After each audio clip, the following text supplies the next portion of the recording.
se retrouver encore dans la maison de Dieu, dans sa présence, et je crois que Dieu va nous faire du bien ce soir et vraiment content de vous retrouver. Pour ceux qui étaient là toute cette semaine, on est vraiment dans la joie. La Bible dit qu'il est bon pour des frères d'être ensemble et c'est là que Dieu envoie la bénédiction, là où nous sommes réunis ensemble. Alors j'aimerais vous inviter, si vous voulez bien, à vous lever, on va prier pour démarrer cette réunion.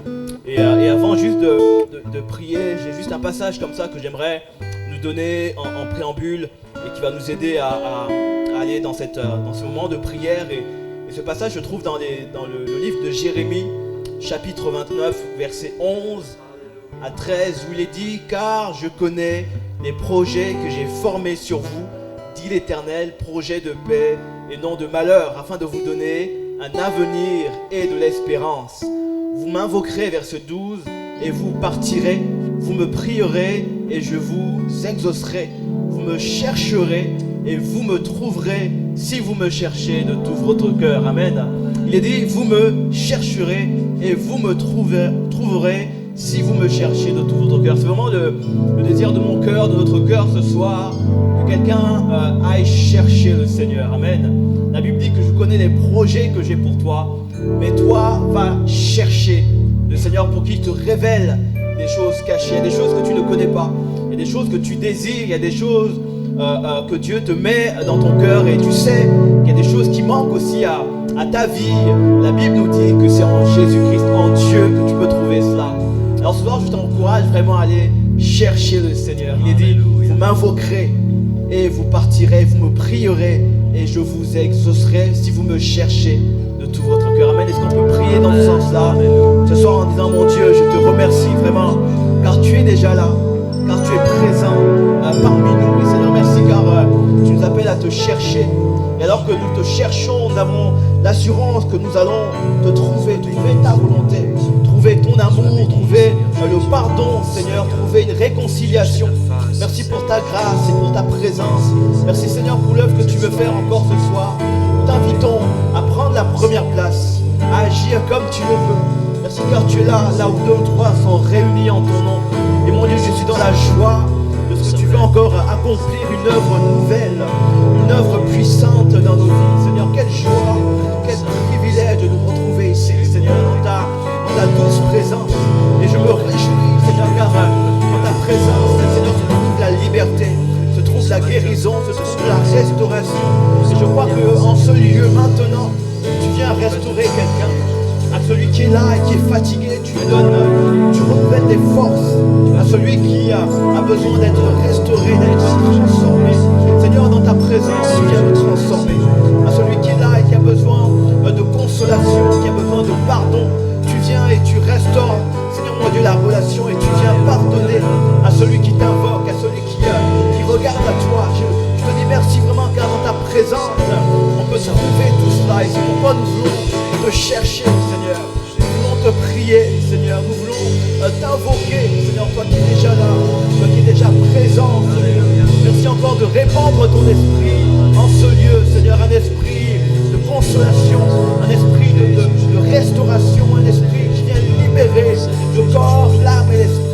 Merci car dans ta présence, je trouve la liberté, Seigneur, de te chanter. Je sais, Seigneur, dans ce lieu, quelqu'un est venu fatigué, avec, Seigneur mon Dieu, des fardeaux, Seigneur, dus à la semaine. Et je prie ce soir que quelqu'un puisse venir à toi et dise, Seigneur, je dépose à tes pieds mes fardeaux, je dépose à tes pieds mes peurs, je dépose à tes pieds mes craintes, je dépose à tes pieds mes questionnements. Je viens te chercher ce soir, Seigneur, car alors que je vais te chercher, je vais te trouver et je serai exaucé selon ta volonté. Merci pour un cœur qui va te chercher. Seigneur mon Dieu, tu dis que celui qui te cherche trouve, celui qui frappe, Seigneur, on lui ouvre, Seigneur Jésus. Merci car tu donnes à celui qui demande. Et ce soir, nous voulons te demander ton Saint-Esprit. Nous voulons te demander ta présence, Seigneur Jésus. On veut demander ta puissance, Seigneur Jésus. Oh, nous t'invitons, Seigneur, à prendre toute la place, en ce lieu. Seigneur, mon âme a soif de toi, a soif de plus de ton esprit, de ta présence. Seigneur, viens et agis comme tu veux. Seigneur, viens et agis dans l'assemblée comme tu le souhaites. Seigneur, c'est ta volonté que l'on se réunisse en ce lieu. Et je sais de toute éternité que tu as préparé cet instant, afin qu'on se réunisse, afin que tu viennes encore nous parler, nous transformer, Seigneur Jésus. Oh, nous nous attendons à toi, je m'attends à toi, Seigneur. Je m'attends à ton esprit, avec puissance et gloire, Seigneur éternel. Oh, nous t'invitons encore en ce lieu. Nous te souhaitons la bienvenue, Seigneur Jésus, dans ta présence. Merci, nous te souhaitons la bienvenue dans l'assemblée, Seigneur Jésus. Et tu es déjà là, et Seigneur, tu commences à te mouvoir en ce lieu. Et quelle joie, Seigneur Jésus, de ce que tu es parmi nous encore aujourd'hui, Seigneur. Nous te prions simplement, Seigneur. Prends le plein contrôle de ces moments. Prends le plein contrôle de ces instants, Seigneur Jésus. Agis comme tu le veux, Seigneur éternel. Agis comme tu le souhaites encore dans nos vies. Agis comme tu as prévu dans ma vie. Je ne veux pas, Seigneur mon Dieu, mettre un obstacle entre toi et moi. Seigneur mon Dieu, qu'il n'y ait pas d'obstacle entre ma louange et ta présence, Seigneur. Mais vraiment que quelqu'un ce soir aille te chercher, Seigneur. Aille te chercher dans la prière, aille te chercher dans la louange, Seigneur Jésus. Tu dis que tu recherches tes adorateurs qui vont t'adorer en esprit et en vérité. Alors nous voulons, Seigneur, t'adorer en esprit et en vérité. Et on veut, mon Dieu, t'honorer encore ce soir, Seigneur éternel. Toi qui es, qui étais, qui sera éternellement, Seigneur Jésus. Merci pour ta présence, Seigneur. Merci pour ton esprit qui est là. Et nous honorons ta présence encore en ce lieu. Alléluia. Est-ce qu'on peut pendant un instant juste acclamer en honneur du Seigneur, acclamer sa présence encore en nous souhaitant la bienvenue, Seigneur. Nous te souhaitons la bienvenue, Jésus, en ce lieu. On prend toute la place, Seigneur Jésus. Alléluia. Alléluia. Prends toute la place en ce lieu, Seigneur. Alléluia. Seigneur, tu me cherches. Tu me connais.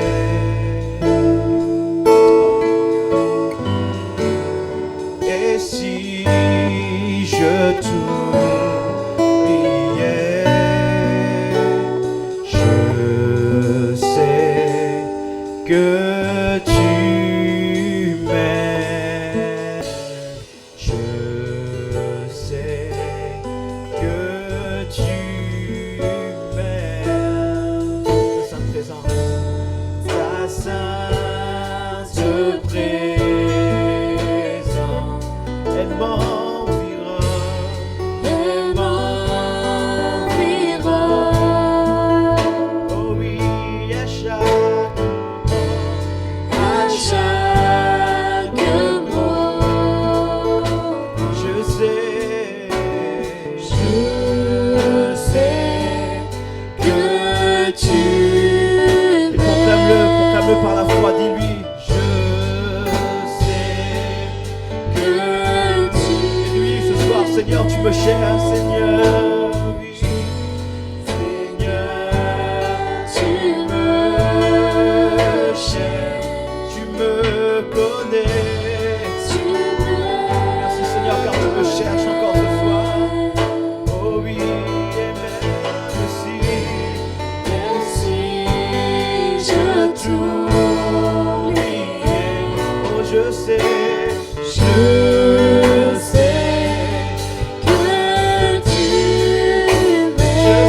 tu m'aimes. Je sais que disons-lui ta sainte présence, ta sainte présence, elle m'environne.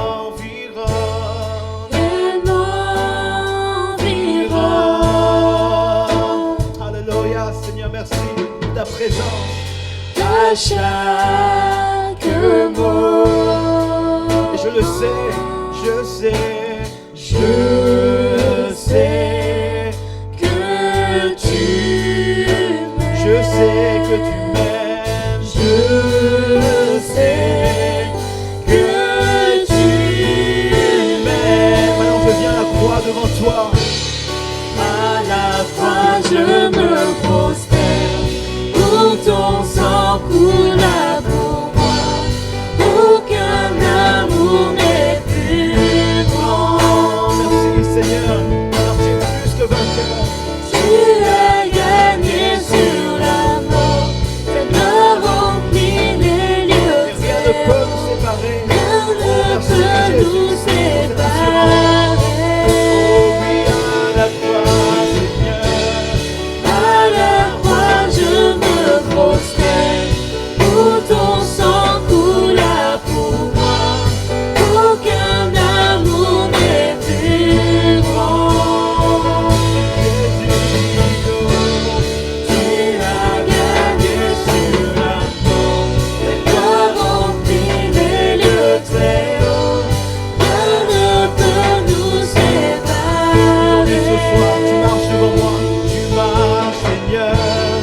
tu marches devant. Tu proclames ces paroles par la foi.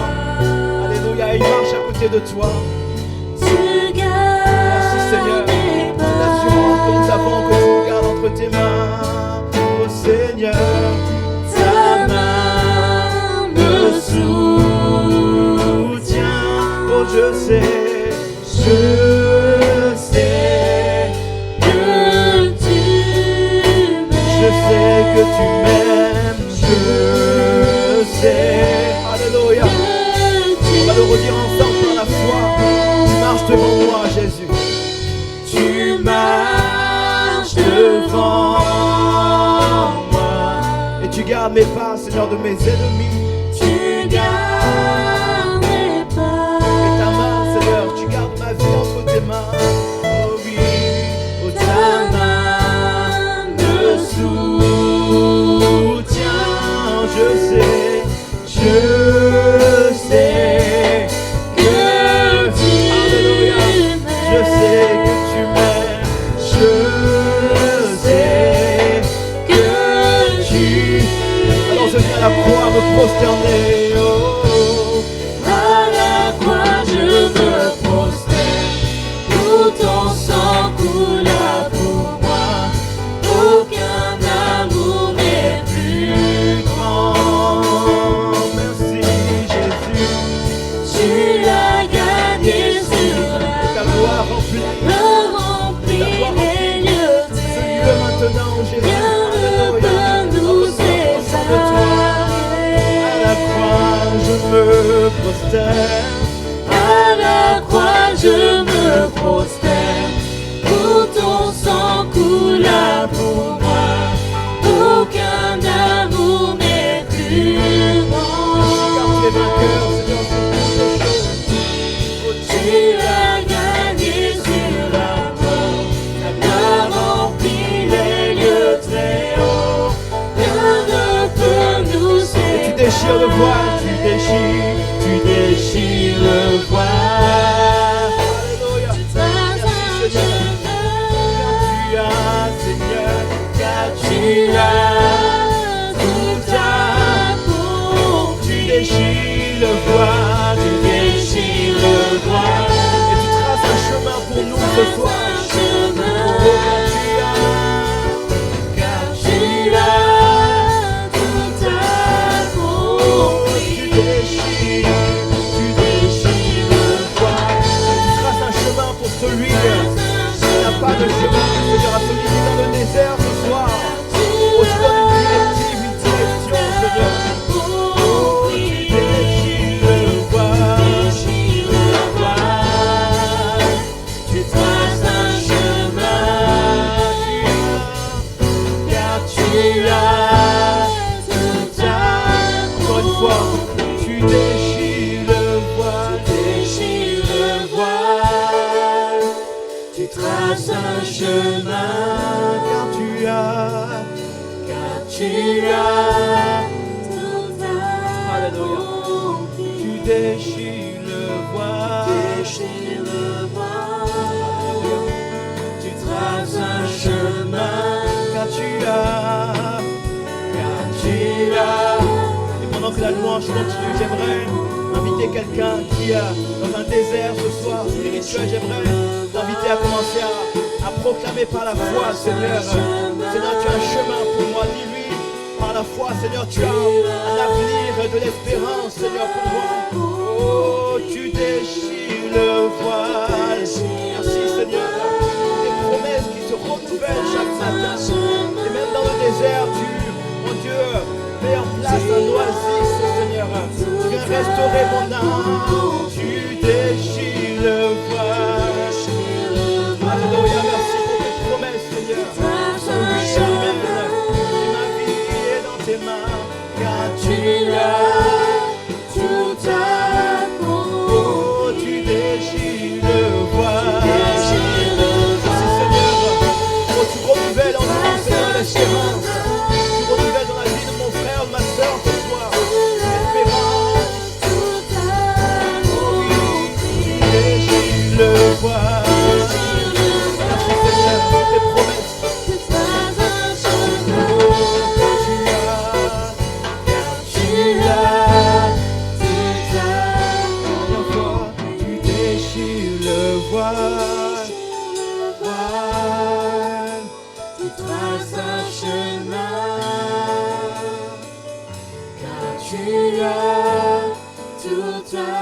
accompli. Alléluia. Je veux chanter un chant d'amour pour mon Sauveur, pour toi Jésus. Merci pour ce que tu as fait. Alléluia. Tu es si précieux, Jésus mon Sauveur. Disons-lui ce soir, oh Jésus, je veux chanter Un chant d'amour Alléluia. Pour toi mon Sauveur, pour toi Jésus. pour mon Sauveur, Oh oui, pour toi Jésus. Disons-lui merci, merci pour ce que tu as fait. Tu es si précieux, Seigneur. Tu es si précieux, Oh Jésus. Jésus mon Alléluia. Sauveur. Par la foi, disons-lui encore, je veux chanter un chant. Je veux chanter un chant d'amour pour mon Sauveur, Pour mon Sauveur, pour toi Jésus. pour toi Jésus. Oh, merci Seigneur, merci pour ce que tu as fait. Mon Jésus, tu es si précieux. Oui, Jésus mon Sauveur. Je suis heureux, tu m'as donné. Merci Seigneur, car tu me donnes un nom nouveau, Seigneur. Je ne veux pas être Je suis heureux, tu m'as donné ton nom. Je suis heureux, tu m'as donné ton nom. Je ne veux pas, non, Je ne veux pas être que dans tes bras d'amour, que dans tes bras d'amour, que dans tes bras, que dans tes bras. Alléluia. Que dans tes bras d'amour, que dans tes bras. Alléluia. Seigneur, merci car tu me tiens en toi dans tes bras, dans tes bras. Tout près de toi, tout près de toi. Contre ton cœur, tout près de toi, tout près de toi, Jésus, au contre ton tout cœur, près de toi, tout près de toi, Seigneur, contre ton cœur, tout près de toi, tout près de toi, contre tout près de toi, tout près de oh oui, c'est ma prière, oh tout près de toi, tout près de toi, tout près de toi, Jésus, tout près de toi, tout près de toi, c'est mon désir, Seigneur, là où tu es, tout près de toi, une dernière fois, tout près de toi, tout près de toi, contre dans tes bras d'amour, dans tes bras d'amour, dans tes bras. Je veux être Seigneur dans tes bras, dans tes bras. Jésus là où tu es, dans tes bras, dans tes bras.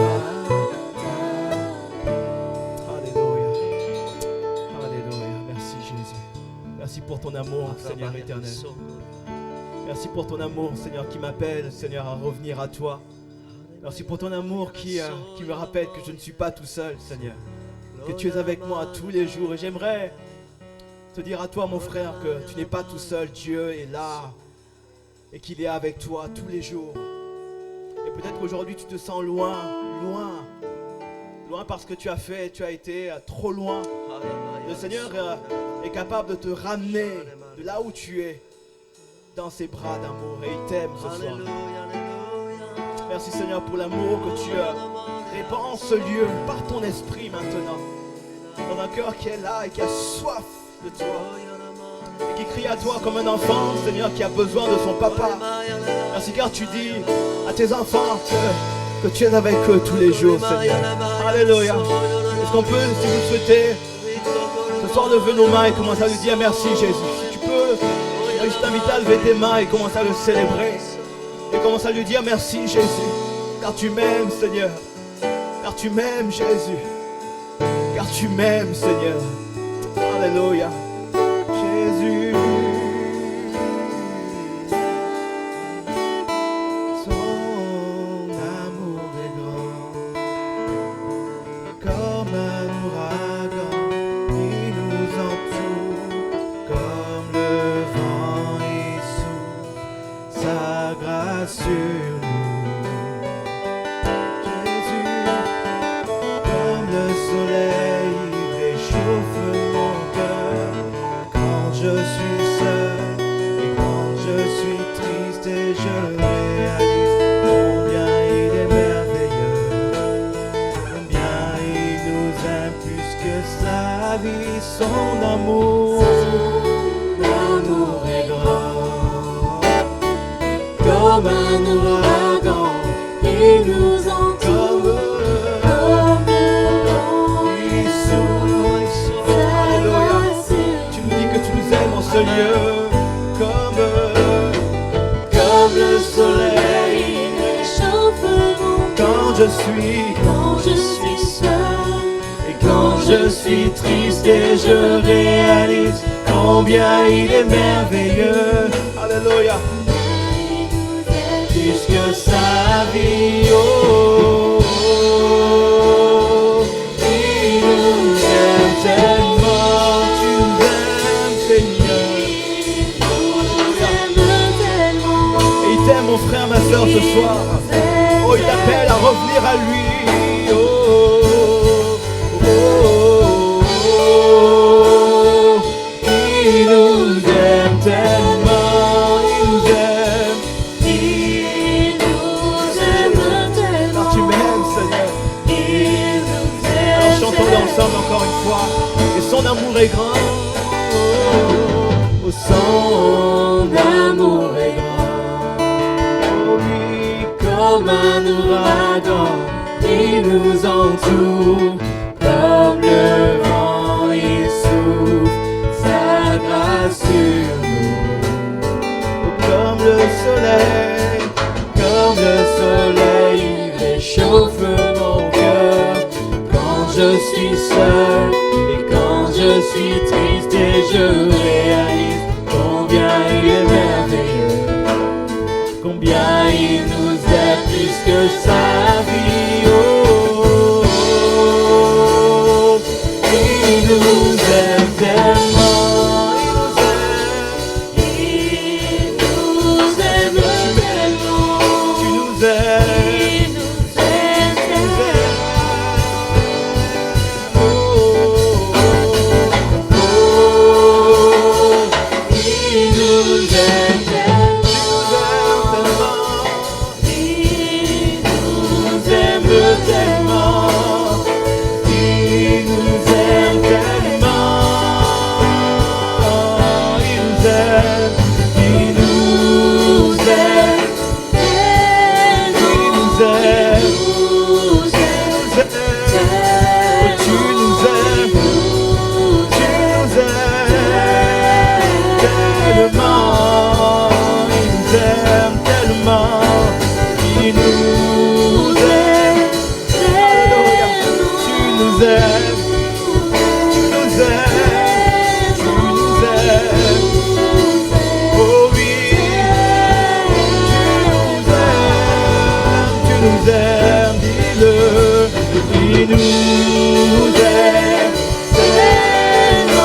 juste d'église, est-ce que tu peux proclamer avec moi? Oui, Jésus m'aime.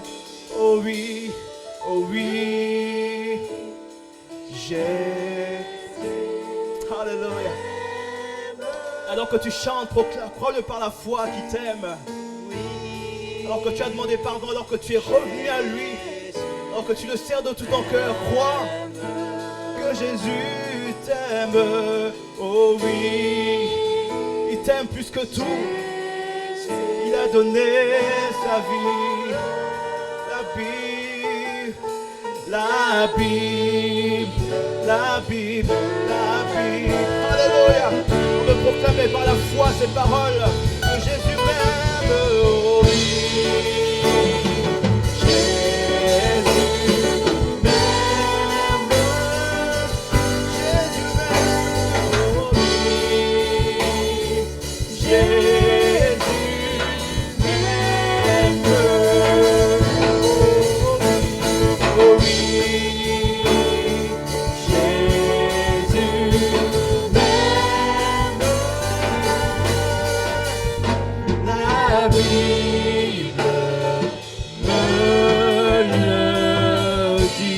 Alléluia. Oh, est-ce que tu peux glorifier son amour, acclamer le roi des rois, le Seigneur des seigneurs, il m'aime. Merci Jésus pour ton amour en ce lieu. Alléluia. Amen. Et quelle grâce, quel privilège, Église, de pouvoir être aimé d'un Dieu d'amour. Alléluia. Quel privilège. Alléluia. Regarde ton voisin qui semble douter encore un peu. Dis-lui, Jésus t'aime. Ton voisin le plus proche, dis-lui, Jésus t'aime. Et la Bible le dit. Alléluia. Amen. Et on veut se réjouir dans sa présence avec ce chant qui dit, je veux me réjouir. Alléluia. Est-ce que vous êtes dans la joie ce soir? Est-ce que ça va? Alors ceux qui sont assis, si vous le pouvez, évidemment, on vous invite à vous lever. On veut se réjouir dans sa présence et dire que Jésus nous t'aimons. Alors on se réjouit dans ta présence. On tape des mains. On tape des mains. Oh, je veux me réjouir. Oh oui, en Jésus mon roi, je veux me réjouir. En Jésus, oh, je veux me réjouir. Je veux seul. En Jésus, oh, je veux me réjouir. Tout ce qu'il a fait pour moi, ses bontés. Oh, car il rend mes pieds semblables. Il me fait marcher. L'éternel. Oh, car il rend mes pieds semblables à ceux des pécheurs. Il me fait marcher. Oh, il me fait marcher. Les yeux élevés, l'éternel est là. Oh, chante alléluia. Alléluia. Alléluia. Oh, Jésus le roi des rois. Alléluia. Je me réjouis, Seigneur, de ton amour. Oh, chantons alléluia. Alléluia. Oh, alléluia. Jésus, je veux me réjouir dans ta présence, Seigneur Jésus. J'ai bien fait. Oh oui, je veux me réjouir de mon salut en Jésus, mon roi. Je veux me réjouir dans le Dieu qui m'a pardonné et qui m'a transformé. Oh, je veux me réjouir dans le Dieu de mon salut, en Jésus mon roi. Merci Seigneur pour tes bontés qui se renouvellent dans ma vie chaque matin. En Jésus, oh, car il rend mes pieds semblables à ceux des pécheurs. Il me fait marcher, il me fait marcher. Les yeux élevés dans ta présence, l'éternel est là. Oh, car il rend mes pieds semblables à ceux des pécheurs. Il me fait marcher dans sa présence, les hauteurs avec lui. L'éternel est, oh, des rois. Alléluia, Alléluia. Oh, je chante Alléluia, Alléluia. Oh, Alléluia. Oh, je chante Alléluia, Alléluia, Alléluia. Oh, Jésus, le roi des rois. Alléluia, Alléluia. Oh, encore une fois, je chante Alléluia, Alléluia, Alléluia. Jésus, le roi des rois. Alléluia, Alléluia, Jésus. Alléluia. Je suis heureux car Jésus m'a sauvé. Dans son amour, il m'a tout pardonné. Voilà pourquoi je suis heureux. Alléluia. Je suis heureux car Jésus m'a sauvé. Dans son amour, il m'a tout pardonné. Voilà pourquoi Alléluia. Je suis heureux. Je suis heureux car Jésus m'a sauvé. Dans son amour, tout était effacé. Voilà pourquoi je me mets à chanter. Car Jésus, je suis heureux. Que les sœurs, uniquement les sœurs, je suis les sœurs. Voilà pourquoi. C'est pour ça que tu chantes ce soir. Oh, que les frères, je suis heureux, les frères. Dans son amour, il m'a tout pardonné. Voilà pourquoi je me mets à chanter. Je suis heureux. Et tous ensemble, je suis heureux car Jésus m'a sauvé. Dans son amour, Alléluia. Voilà pourquoi je suis heureux. Encore une fois, je suis heureux car Jésus m'a sauvé. Dans son amour, voilà pourquoi je me mets à chanter. Je suis heureux car Jésus m'a sauvé. Alléluia. Merci Jésus, car tu m'as pardonné. Tu m'as transformé. Quelle joie. Alléluia. Amen. Amen. Amen. Amen. On va imiter les jeunes sœurs qui sont venues tout à l'heure pour donner l'offrande. On va, comme elles, donner au Seigneur ce qu'il nous a donné. J'aimerais qu'on prenne un instant pour prier. J'aimerais demander à ma sœur Léa de prier pour les offrandes. On veut apporter nos offrandes au Seigneur ce soir pour lui dire merci Jésus. Amen. Seigneur Jésus, merci pour ta grâce. Tu es merveilleux, Éternel, parce que tu prends soin à chacun de nous, Seigneur. Tu prends soin de nous, tu es notre Père. Et nous voulons vraiment te glorifier. Nous voulons aussi te rendre, Seigneur Jésus, car si nous avons un travail, si nous gagnons de l'argent, Seigneur, c'est grâce à toi. Nous voulons, Seigneur, te rendre, Seigneur Jésus, cela. Je prie, Éternel, que nous puissions, Seigneur, que cette Église puisse grandir, Éternel, et que tu puisses donner la sagesse à ceux qui utilisent cet argent, Seigneur, pour le faire, pour que ton royaume avance. Seigneur, tu bénis encore chacun, Seigneur, dans le nom de Jésus. Amen. Amen. Alors je vous invite à vous approcher dans les paniers qui sont devant, à mettre vos offrandes. Et on veut prendre ce chant qui dit que toute langue confesse en apportant nos offrandes ce soir. Alléluia.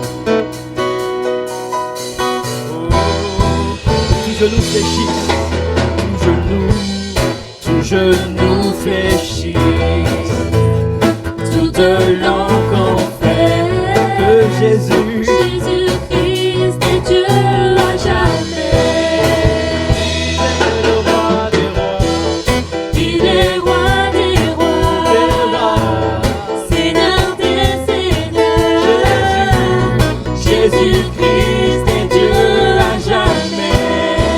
tout genou fléchisse, Tout genou fléchit, toute langue confesse que son nom est grand. toute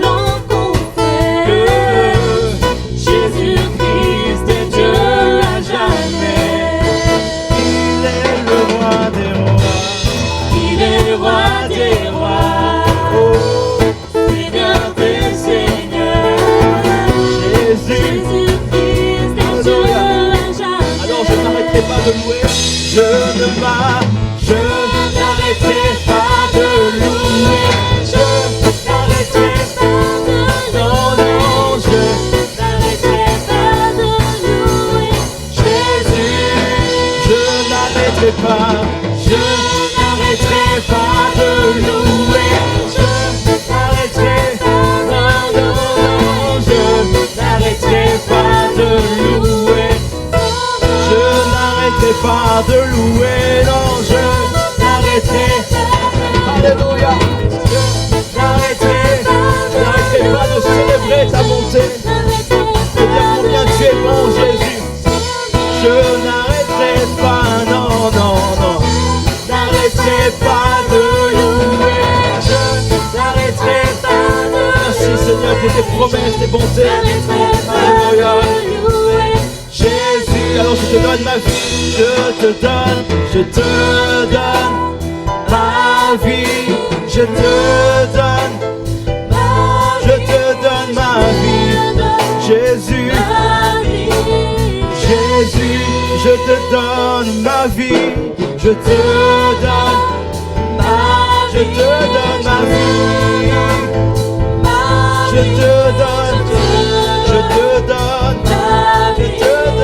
vie. Dis oui, je te donne ma vie. Je te donne ma vie. Je te donne ma vie.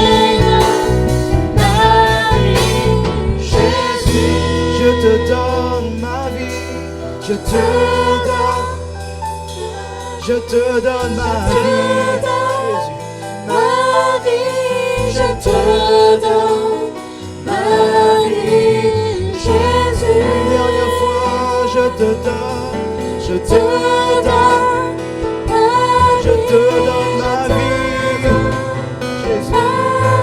Nous abandonnons à toi tel que nous sommes, Seigneur.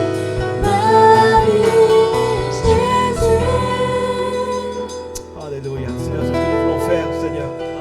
Puisque des mots, nous abandonner à toi tel que nous sommes, Seigneur, entièrement.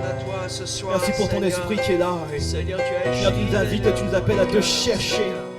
Et merci pour quelqu'un qui te cherche ce soir, Seigneur, et qui va, alors qu'il te cherche, être restauré. Merci car tu restaures, tu rémunères ceux qui te cherchent par la foi, Seigneur éternel. Il faut que ceux qui s'approchent de toi croient que tu existes et que tu es le rémunérateur de ceux qui te cherchent, Seigneur. Alléluia, c'est pourquoi nous te donnons notre vie, nos pensées, nos projets, nos aspirations, nos doutes, nos peurs. Nous nous déposons à tes pieds nos vies, Seigneur éternel. À tes pieds seulement. Jésus, je te donne ma vie. Je te donne ma vie. Je te donne ma vie. Jésus, je te donne ma vie. Je te donne ma vie. Je te donne ma vie. Ma vie. Je te donne ma vie. Jésus.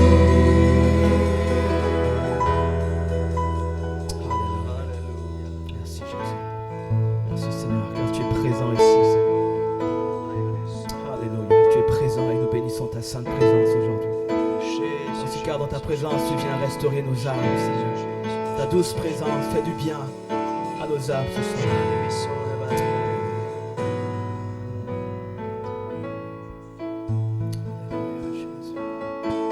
Tu es ici, rempli de grâce sauveur, avec un cœur de père, ce qu'il me faut.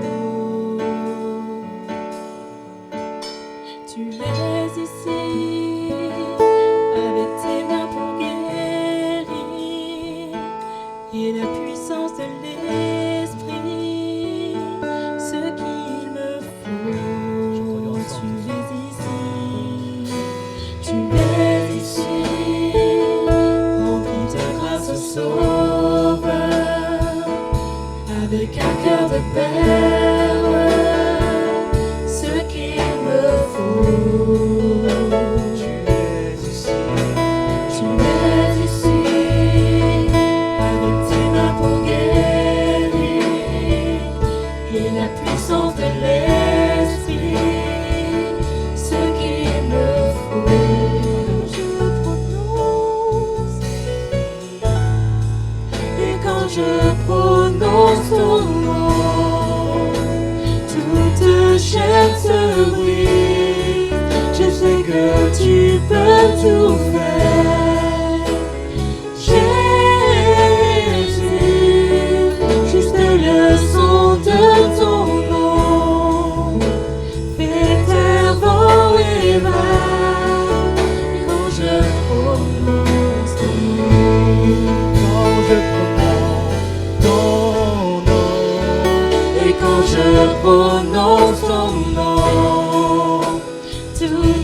chair se brise. Je sais que tu peux tout faire. Jésus, Jésus, juste le son de ton nom fait taire vent et vagues. Quand je on peut le prendre par la foi. Oh, quand je prononce ton nom, Et quand je prononce ton nom, toute chaîne se brise, Seigneur. toute chaîne se brise. Je sais que tu peux tout faire. Un chant de louange. Jésus, juste le son de ton nom fait taire vent et vagues. Et quand je prononce ton nom, Oh, tu es ma force, Jésus. tu es ma force, l'encre de mon âme. Tu n'échoues jamais, mon espoir et ma délivrance. Emmanuel, tu es ma force. Tu es ma force, l'encre de mon âme.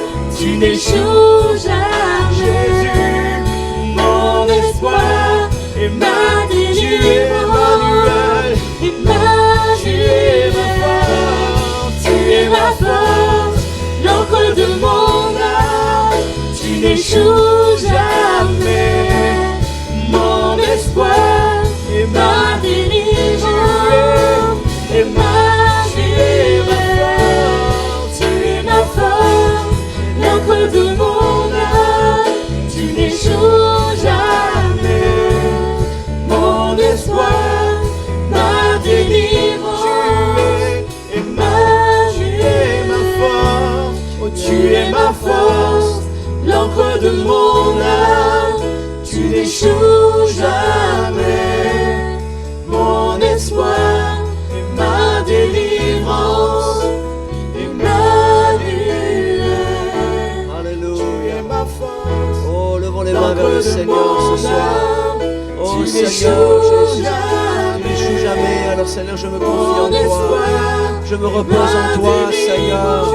Dans ces jours de tumulte, dans ces jours de ténèbres et d'adversité, de malheur, Seigneur.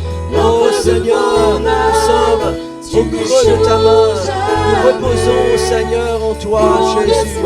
Oh Seigneur, tu es notre délivrance, tu es notre appui. Jésus, le rocher de notre âme. Oh, merci Seigneur. Jésus, je te bénis, Seigneur. Je glorifie ton Saint-Nom, Seigneur. Oh, alléluia, j'élève ton nom. Seigneur, je veux te prier ce soir de bénir, Seigneur. Oh, Jésus, tes enfants, Seigneur, sur le creux de joie. Garde-les, Seigneur. Bénis, Seigneur Jésus, toutes ces situations dans le monde, Seigneur, en Israël. Seigneur, à Gaza, Seigneur. Seigneur, Jésus, agis, Seigneur Jésus. Merci, Seigneur, pour ce que tu fais, Seigneur. On se confie en toi. Merci, mon Dieu. Loué sois-tu, Jésus. Loué sois-tu, Jésus.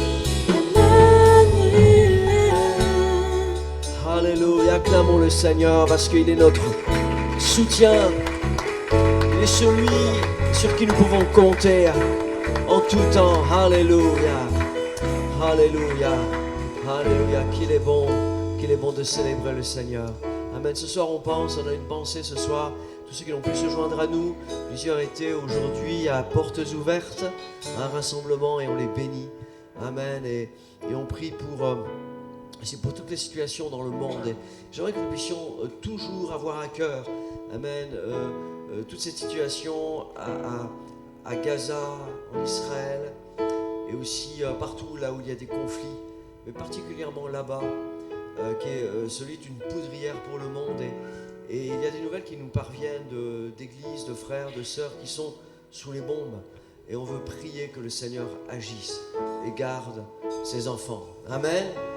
Amen. Gloire au Seigneur. Ce soir, amen, on a la parole de Dieu qui va nous être apportée. Et pendant que notre frère Patrick, je vais dire que c'est pratique, mais c'est pratique qu'il soit là. Et on regrette au Seigneur pour lui, pour son épouse. Amen, qui se déplacent 2 fois par mois pour venir ici, pour bénir leur église, leur assemblée. Et on veut toujours aussi prier pour eux, que la situation fasse que bien un jour ils soient toujours parmi nous. Amen. Amen. Amen. Prions les uns pour les autres. C'est important et on veut prier tout particulièrement ce mercredi. On a rendez-vous ici mercredi et aussi dimanche prochain. On n'aura pas de réunion samedi prochain, mais on a une réunion en commun dimanche prochain avec un service d'ordination, un moment particulier. Et on veut bénir le Seigneur pour tout ce qui sera fait. Amen. Prions le Seigneur qu'il bénisse sa parole et son serviteur ce soir. Seigneur, on veut, Seigneur, être béni encore par ta parole. Merci de nous avoir bénis au travers de ces chants que nous avons fait monter vers toi, Seigneur. C'était, Seigneur, d'un cœur sincère. Seigneur, tu es notre amour. Nous avons célébré et chanté ton amour. C'est vrai, nous ne voulons jamais oublier tout ce que tu as fait pour nous, Seigneur, et tout ce que tu fais en ce moment. Qu'au travers de ta parole, tu puisses nous bénir, rafraîchir notre âme. Merci pour l'œuvre que tu feras, Seigneur.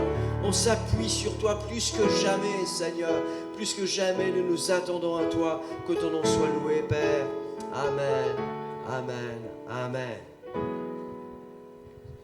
Amen. Emmanuel,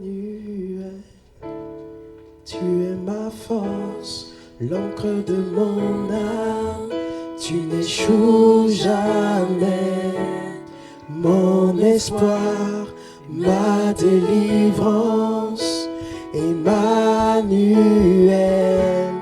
tu es ma force, l'encre de mon âme. Tu n'échoues jamais, mon espoir, ma délivrance. Emmanuel. Amen, amen. Est-ce qu'on peut acclamer le Seigneur encore? Alléluia. Merci aux chanteurs, aux musiciens. Alléluia. Gloire à Dieu. Amen, amen. Bonsoir à toutes et à tous. Est-ce que vous allez bien ce soir? Ça va? Amen. J'aimerais nous inviter à nous lever afin d'honorer la parole de Dieu. Nous voulons lire une portion des Écritures ce soir qui va être ce texte qui va nous accompagner tout au long de mon exhortation. J'espère que je ne serai pas assez long pour que nous ayons le temps de prier à la fin. Amen, amen. Lisons ensemble dans 2 Timothée chapitre 3, à partir du verset 1 à 4, 1 à 5. 2 Timothée chapitre 3, verset 1 à 5.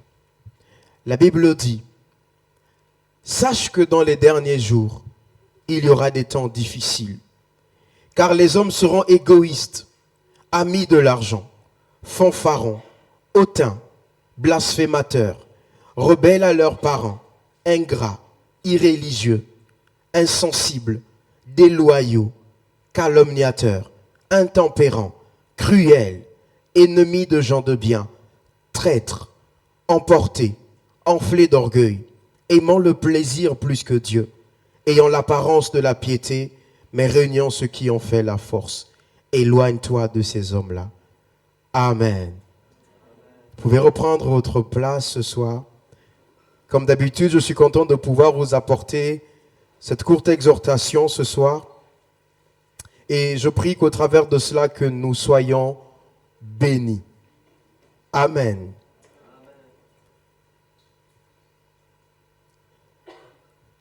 Lorsqu'on regarde un peu ce qui se passe en ce moment, et c'est un peu l'inspiration par laquelle tous nos pasteurs sont actuellement, nous expliquant le conflit qu'il y a actuellement, mais en même temps rappelons à chacun d'entre nous qu'il y aura des temps difficiles. Le thème de mon message, c'est « Les temps difficiles arrivent ». Je suis désolé de ce que certainement pour quelqu'un ce n'est pas une bonne nouvelle. Tu n'es peut-être pas arrivé ce soir pour que je puisse te dire qu'il y aura des temps difficiles. Mais je suis désolé de te le dire, ce n'est pas moi qui le dis. C'est la Bible qui le dit. Dans 2 Timothée chapitre 3, à partir du verset 1, la Bible dit « Sache que dans les derniers jours, il y aura des temps difficiles. » Et j'aime les Écritures parce que même quand elle parle de temps difficiles, même quand elle parle des choses qui vont arriver, même quand elle parle des signes qui vont précéder l'avènement du Seigneur, elle dit que cette bonne nouvelle du royaume, elle parle d'une bonne nouvelle du royaume, comme une nouvelle qui doit être prêchée à toute la génération. Alléluia. Alors, désolé pour toi si ce mot en disant « les temps difficiles arrivent » ne semble pas une bonne nouvelle, mais j'aimerais te dire quand même, c'est une bonne nouvelle. Il y aura des temps difficiles, mais c'est une bonne nouvelle parce que toi et moi, nous savons qu'il y aura des temps difficiles. Amen, amen. Avant d'aller plus loin parce qu'il y a quelques points, j'aimerais voir avec vous 4 points qui sont attachés à ce texte que nous venons de lire. Mais avant de lire ces 4 points, avant de vous partager ces 4 points, j'aimerais d'abord ici, premièrement, vous donner un peu le contexte de ce texte que nous venons de lire. Amen, amen. Vous êtes avec moi?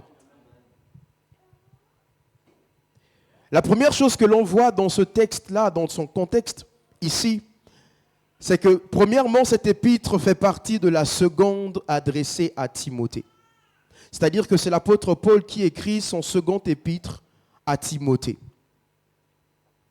Cet épître, en fait, c'est comme si c'était un père qui s'adressait à son fils spirituel dans la foi.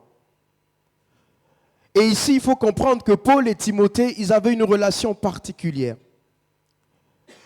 Ils ont fait connaissance ensemble lors du voyage missionnaire en passant par Derbe et par Lystre. La Bible dit qu'il y avait là un jeune homme dans Actes des Apôtres chapitre 16. Dans Actes des Apôtres, oui, chapitre 16, versets 1 à 2. Il dit, il se rendit ensuite à Derbe et à Lystre. Et il y avait là un disciple appelé Timothée, fils d'une femme juive, croyante et d'un père grec. Et la Bible dit au verset 2 que tout le monde rendait de Timothée un bon témoignage. Et j'aimerais déjà rien que par là ouvrir une parenthèse que je vais refermer très vite. Et c'est de nous poser la question, quel est le témoignage que l'on dit de nous? Quel est le témoignage que l'on dit de toi? Quand tes collègues de boulot, quand tes amis de l'école, lorsqu'ils te regardent, qu'est-ce qu'ils disent à ton sujet? Ici, cette rencontre particulière avec Paul et Timothée va être exceptionnelle parce que Paul va entendre ce qu'on dit de Timothée. On dit de lui un bon témoignage. Autre chose concernant Paul et Timothée, c'est que Timothée est un fils qui est né d'une union, on va dire ça comment, dont le père et la mère ne sont pas de la même origine. Mais cela ne l'a pas empêché d'embrasser la foi chrétienne. Et pour montrer encore la relation particulière qu'il y avait entre Paul et Timothée, on le voit dans 1 Timothée chapitre 1 verset 2. 1 Timothée chapitre 1 verset 2, il dit à Timothée, mon enfant véritable dans la foi. Timothée était un enfant pour Paul. Amen. Et encore plus loin, il va dire mon enfant véritable, mon enfant légitime. Et ce terme ici que Paul utilise, il va l'utiliser juste 2 fois dans la Bible. Il va utiliser mon enfant légitime quand il va parler de Timothée et de Tite. Ce sont ces 2 personnes-là pour qui il va dire mes enfants légitimes.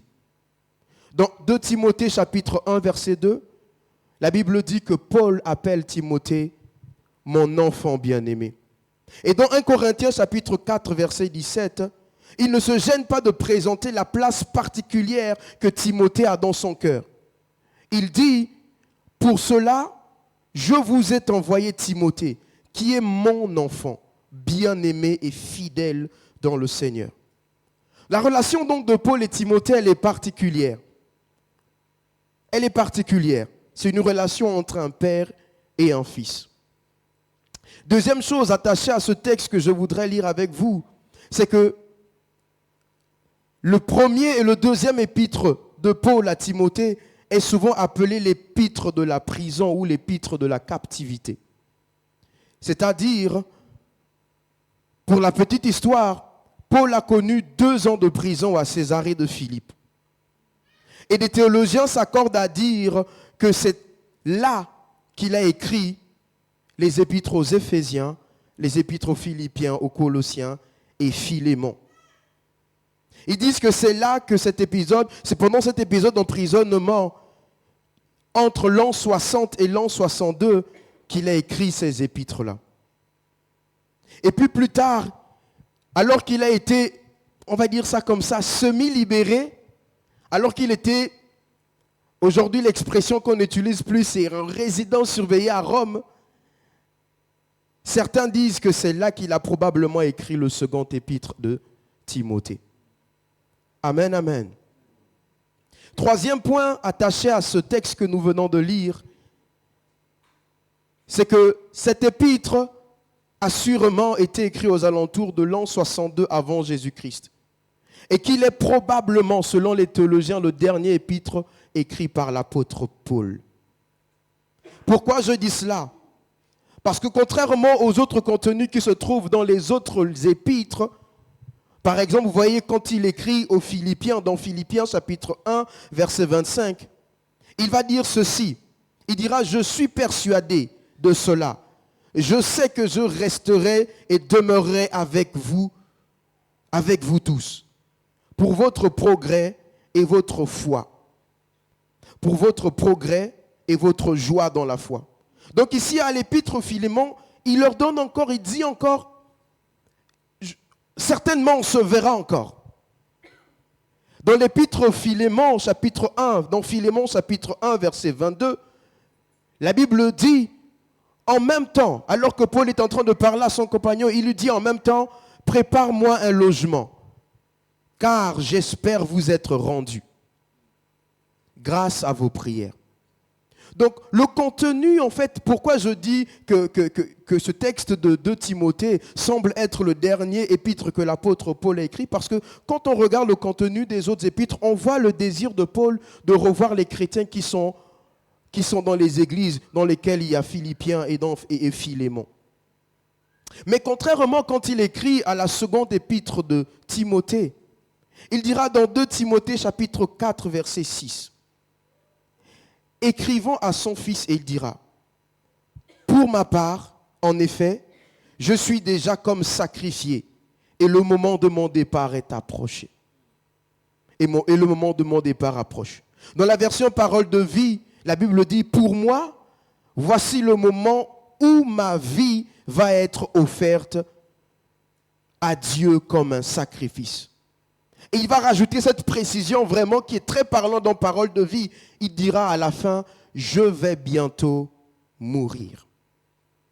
Dans français courant, la même chose est dit. Il dit, quant à moi, je suis déjà sur le point d'être offert en sacrifice. Le moment de dire adieu à ce monde est arrivé. Donc, se basant sur ces textes-là, que beaucoup s'accordent à dire que l'épître de 2 Timothée est l'un des derniers épîtres que l'apôtre Paul a écrit. Est-ce que vous êtes toujours avec moi? On fait ce petit cours d'histoire ensemble, n'est-ce pas? Quatrième point que j'aimerais voir avec vous ici, c'est que cet épître fait partie de ce qu'on appelle les épîtres pastorales. Il faut que j'arrive à le dire. Épîtres pastorales. Quand j'ai fait l'étude biblique à JSP à Mulhouse, on nous a enseigné que l'épître au Timothée, c'est vraiment l'épître que l'on donne quand un nouveau pasteur est intronisé dans une église. On lui donne l'épître au Timothée. Parce que l'épître au Timothée, c'est vraiment un épître en fait, dans lequel l'apôtre Paul va donner comme un coach la direction de comment il doit diriger l'église. Il va lui donner les clés, il va lui donner le mode d'emploi pour comment, en tant que pasteur, il faut diriger l'église. C'est là qu'il va parler de comment il faut diriger les anciens, comment il faut diriger les jeunes, comment il faut diriger les femmes, etc. dans l'église. Amen, amen. Donc cet épître-là fait partie des épîtres pastorales. Amen, amen. Je vais y arriver. Cinquième point et cinquième chose que j'aimerais donner attaché à ce texte que nous venons de lire au début, c'est que dans cet épître, l'apôtre Paul fonctionne comme un prophète. On l'a toujours connu comme étant l'apôtre Paul, l'enseignant, ce mec qui reçoit des paroles que personne n'a jamais reçues et qui vit des expériences extraordinaires. et qu'il a écrit dans toutes les épîtres qu'il a envoyées dans toutes les églises. On l'a toujours connu comme le grand enseignant, l'apôtre Paul. Mais bizarrement, lorsqu'il s'adresse à Timothée, alors qu'il écrit son dernier épître, il se comporte là comme si c'était un prophète. Alléluia. Il se comporte comme un prophète de l'ancienne alliance. Amen. Il se comporte comme quelqu'un qui a une vision des choses à venir et qui en parle. Alors qu'il est là, dans ce coin-là, dans cette prison-là à Rome, il va parler d'une vision des choses qui vont venir. Dans le texte de 2 Timothée chapitre 3, versets 1 à 5 que nous avons lu, c'est vraiment un prophète qui parle des choses qui vont venir. Dans 2 Timothée chapitre 4 versets 3 à 4, j'espère que vous me suivez dans les textes que je donne. Je suis quelqu'un, j'aime la Bible, donc je prends toujours référence à la Bible.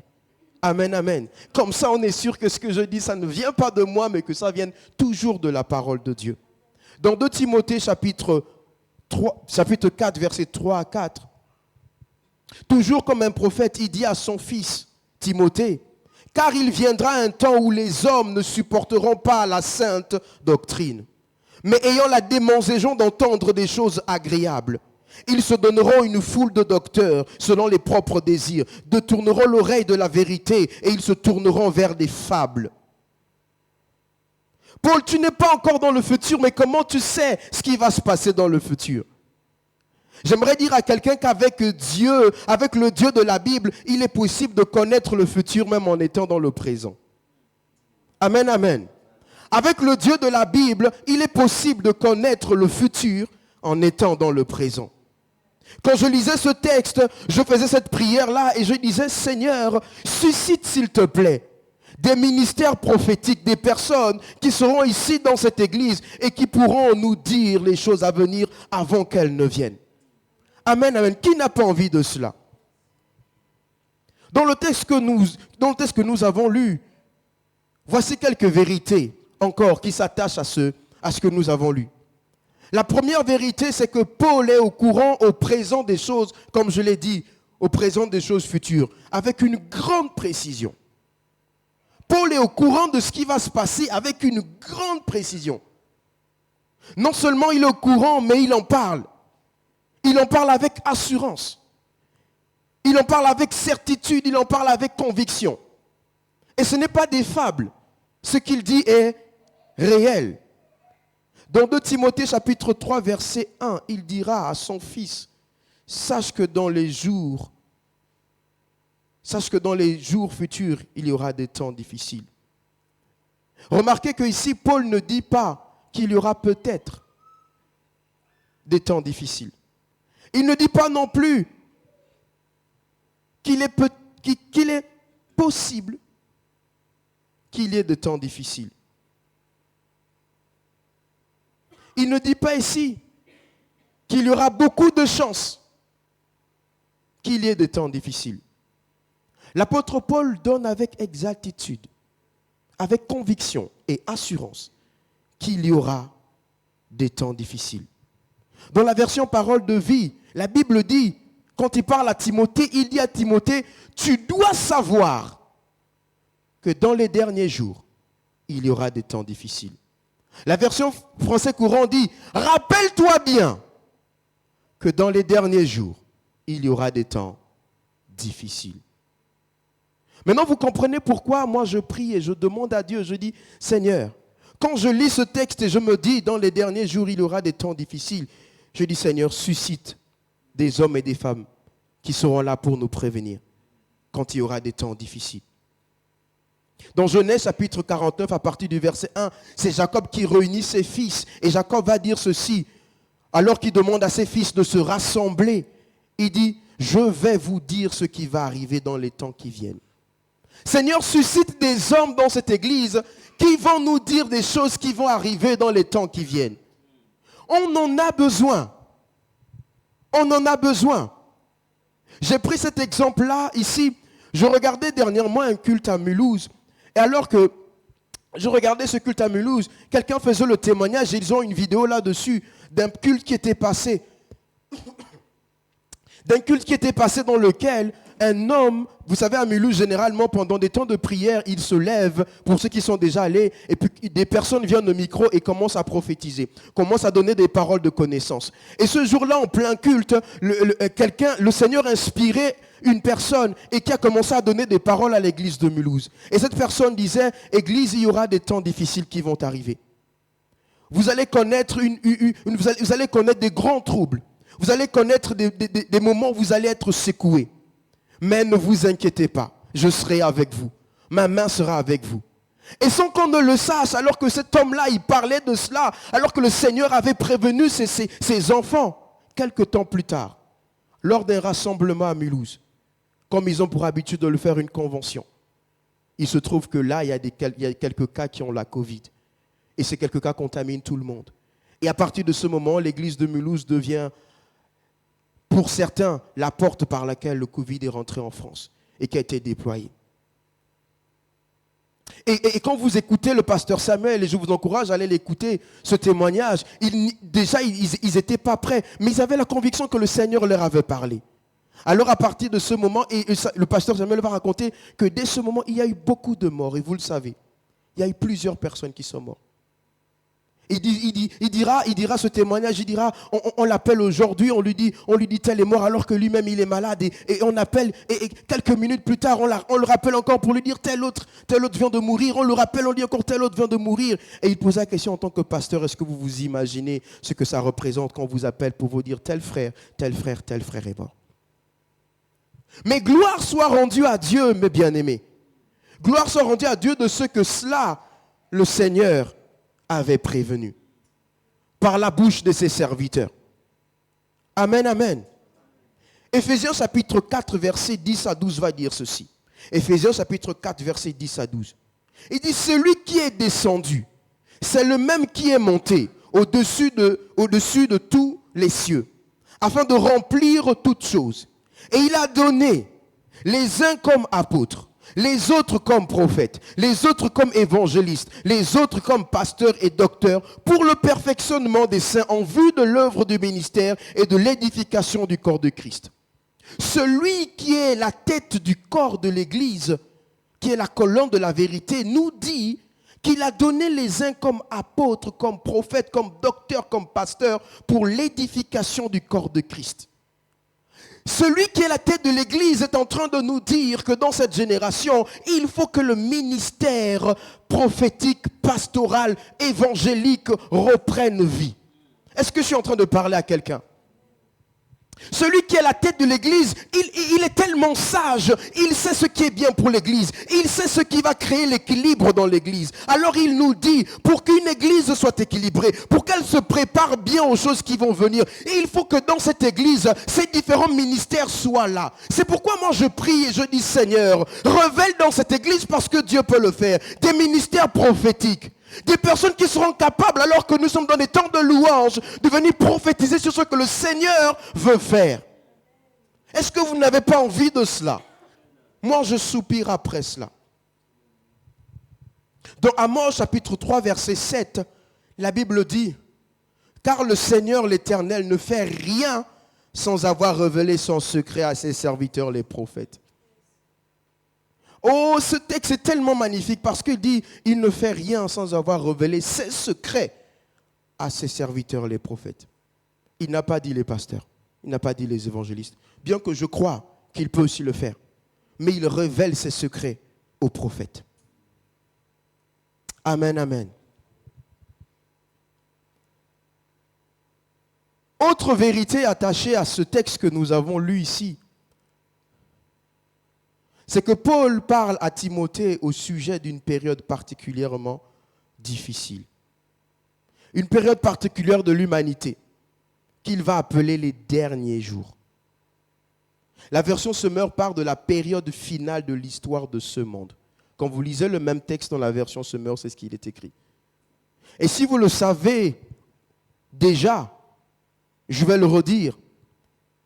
Et pour ceux qui ne le savent pas, je vais vous informer. Ce monde ne continuera pas ainsi. Quelle bonne nouvelle. ce monde va s'arrêter. Ce monde va finir. Je ne sais pas sur quoi tu te bases pour espérer dans ce monde, mais désolé de te dire que un jour, cette dispensation de grâce va finir. Un jour, ça va s'arrêter. Il y aura un jour qui sera appelé la fin. Est-ce que ce sera le matin? Est-ce que ce sera le soir? Je ne sais pas. Mais un jour, ce sera la fin. Amen, amen. Deux vérités concernant ce mot-là, cette période-là.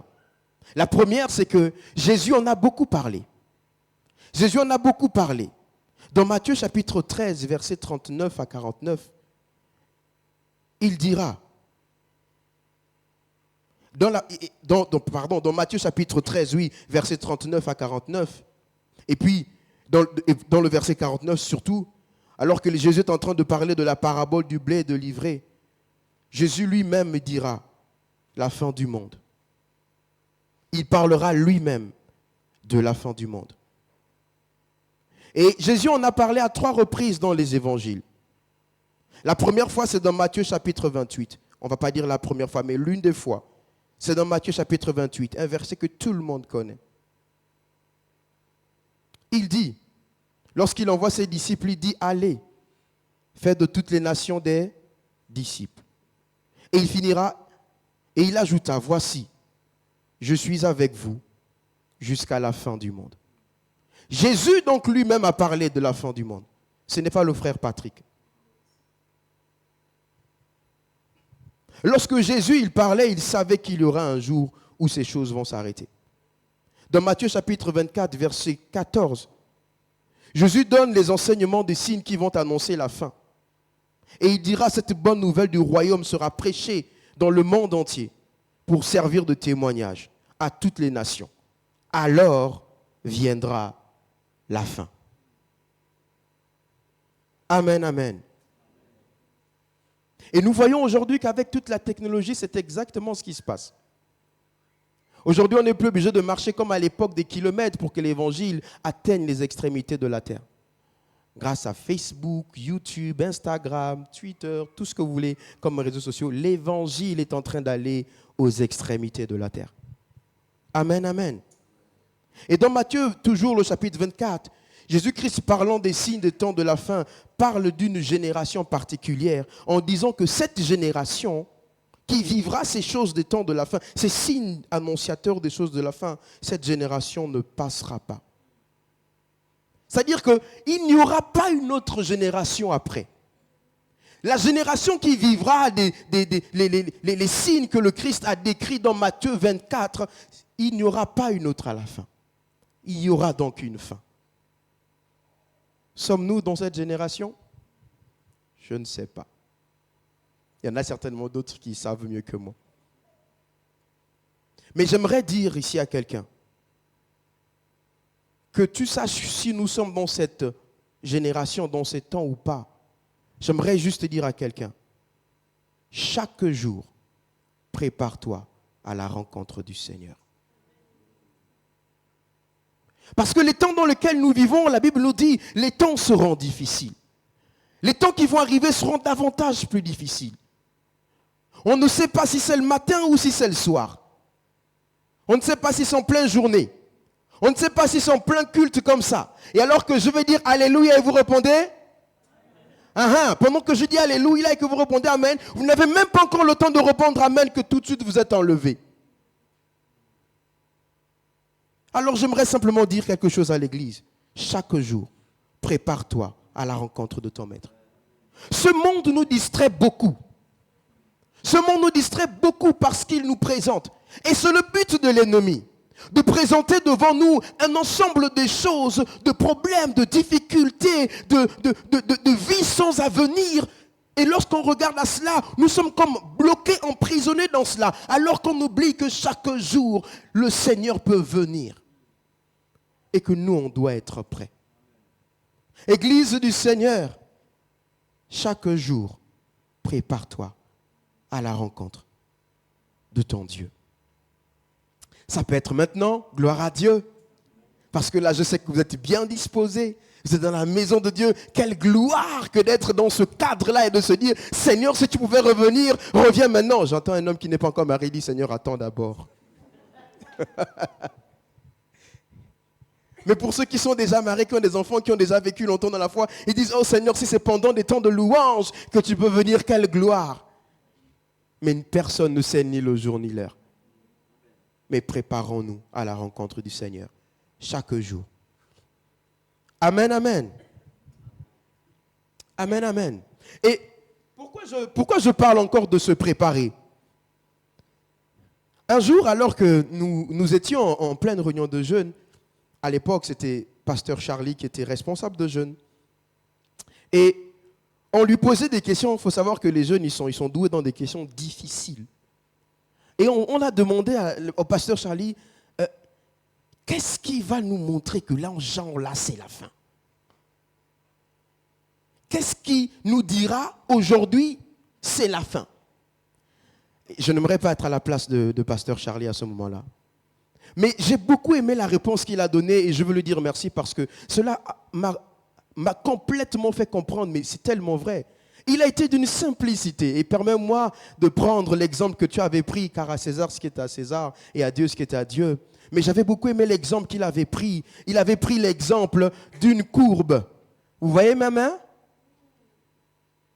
Il avait pris l'exemple d'une courbe. Les scientifiques appellent ça la courbe de Gauss. Est-ce que vous voyez? Vous voyez ma main, ça fait une courbe. Et il nous dit, chaque civilisation a fonctionné selon le modèle de la courbe de Gauss. C'est-à-dire, elle part toujours d'un début, puis elle atteint son apogée. C'est-à-dire, elle est puissante, elle domine le monde. Et quand elle atteint son apogée, ensuite vient la chute. Et il dira, et c'est ce que vous allez voir quand vous regardez l'Empire romain, l'Empire grec, l'Empire perse, et tous l'Empire égyptien, et tous ceux qui ont vécu, ils ont eu un moment donné où sur la courbe, ils ont atteint l'apogée. Puis ensuite, ce sera la fin. Et il a donné un excellent verset que j'aimerais lire avec vous. Un excellent verset que j'aimerais lire avec vous. Il se trouve dans Matthieu, chapitre 24, verset 12. Et il dit, et parce que l'iniquité sera accrue, la charité du plus grand nombre se refroidira. C'est-à-dire, à quel moment viendra la fin? Lorsque l'iniquité, le péché ultime, c'est-à-dire que même là, Dieu peut même plus regarder. L'homme aura tellement un niveau de péché extrême. Et c'est ce que la Bible appelle l'iniquité qui s'accroît. C'est un niveau que vous et moi, nous n'avons jamais imaginé. Lorsque l'humanité atteindra ce niveau, ce point culminant, ensuite viendra sa chute. Amen, amen. Amen, amen. Alors Jésus a parlé des temps de la fin. Jésus a parlé de la fin du monde. Dans Matthieu chapitre 24, versets 1 à 13, et j'aime beaucoup les disciples, ils disent, comme Jésus s'en alla aux sorties du temple, des disciples s'approchèrent pour lui en faire remarquer la construction. Mais il leur dit, voyez tout cela? Je vous le dis en vérité, il ne restera pas ici pierre sur pierre qui ne soit renversée. Il s'assit sur la montagne des Oliviers. Et les disciples avaient compris. Quand le Seigneur avait dit, il ne restera pas pierre sur pierre. Et les disciples vinrent en particulier lui faire cette question. Dis-nous, quand cela arrivera-t-il? Et quels seront les signes de ton avènement et la fin du monde? Jésus en a parlé. Amen, amen. Avant-dernière vérité, c'est que ici, Paul fait ressortir dans ce texte,